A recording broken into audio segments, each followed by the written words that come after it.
സ്വകാര്യ ഹജ്ജ് കോട്ട വെട്ടിക്കുറച്ച സൗദി നടപടിയിൽ കേന്ദ്ര സർക്കാർ ഇടപെടണമെന്ന് തമിഴ്നാട് മുഖ്യമന്ത്രി എം കെ സ്റ്റാലിൻ. 52,000 അപേക്ഷകർക്ക് അവസരം നഷ്ടമാകും എന്നാണ് റിപ്പോർട്ട്. മുഹമ്മദ് റഹീസ് വിവരങ്ങളുമായി ചേരുന്നുണ്ട് ചെന്നൈയിൽ നിന്ന്. റഹീസ്, ഇതിനോടകം തന്നെ കേന്ദ്ര സർക്കാരിന് മുന്നിലുള്ളൊരു വിഷയമാണ്. പലതരത്തിൽ ഇപ്പോൾ തമിഴ്നാട് മുഖ്യമന്ത്രിയുടെ ഭാഗത്തു നിന്ന്, അതല്ലാതെ തന്നെ പലതരത്തിലുള്ള ആവശ്യങ്ങൾ ഇതുമായി ബന്ധപ്പെട്ട് കേന്ദ്രത്തിന് മുമ്പിൽ നേരത്തെ തന്നെ ഉണ്ടായിരുന്നു.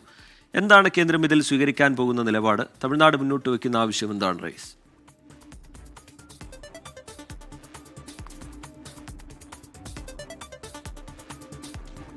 ഈ സ്വകാര്യ ടൂർ ഓപ്പറേറ്റർമാർ വഴി ഹജ്ജിന് പോകാൻ അപേക്ഷ നൽകിയ 52,000 ഇന്ത്യക്കാരാണുള്ളത്. ഇവരിൽ 80% പേർക്കും ഇത്തവണ ഹജ്ജിന് പോകാൻ കഴിയില്ല എന്നുള്ള റിപ്പോർട്ടാണ് പുറത്തു വരുന്നത്.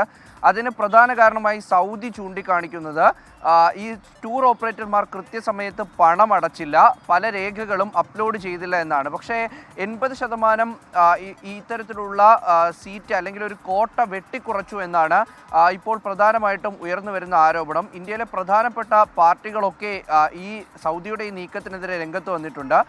അതിൽ നേരത്തെ PDPയും നാഷണൽ കോൺഫറൻസ് പാർട്ടിയും ഒക്കെ കേന്ദ്ര സർക്കാരിനോട് ഇടപെടണമെന്ന് ആവശ്യപ്പെട്ടു. അതിന് പിന്നാലെയാണ് ഇപ്പോൾ തമിഴ്നാട് മുഖ്യമന്ത്രി എം കെ സ്റ്റാലിൻ ഈ വിഷയത്തിൽ കേന്ദ്ര സർക്കാരിൻ്റെ ഇടപെടൽ ഉണ്ടാകണമെന്ന് ആവശ്യപ്പെട്ടിരിക്കുന്നത്.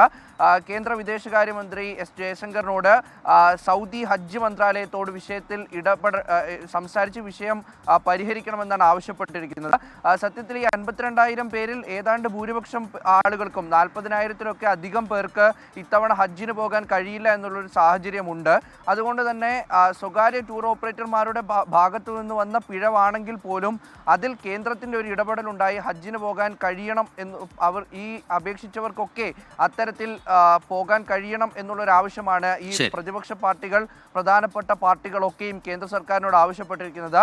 ഈ വിഷയത്തിൽ പ്രാഥമികമായി ഇപ്പോൾ കേന്ദ്ര സർക്കാരിൻ്റെ ഭാഗത്തു നിന്നും പ്രധാനപ്പെട്ട ഒരു വിശദീകരണമോ അല്ലെങ്കിൽ മറുപടിയോ ഒന്നും വന്നിട്ടില്ല. പക്ഷേ ചില വഖഫ് ബോർഡിൻ്റെ, ഈ സംസ്ഥാന വഖഫ് ബോർഡിൻ്റെ ചില അംഗങ്ങളൊക്കെയും കേന്ദ്ര സർക്കാരിന് അയച്ച കത്തിൽ വിഷയത്തിൽ ഇടപെടൽ ഉണ്ടാകും എന്നൊരു അറിയിപ്പ് ലഭിച്ചിട്ടുണ്ട്. പ്രത്യേകിച്ച് മുഹമ്മദ് റഹീസ് വിശദാംശങ്ങൾ നൽകുകയായിരുന്നു ചെന്നൈയിൽ നിന്ന്.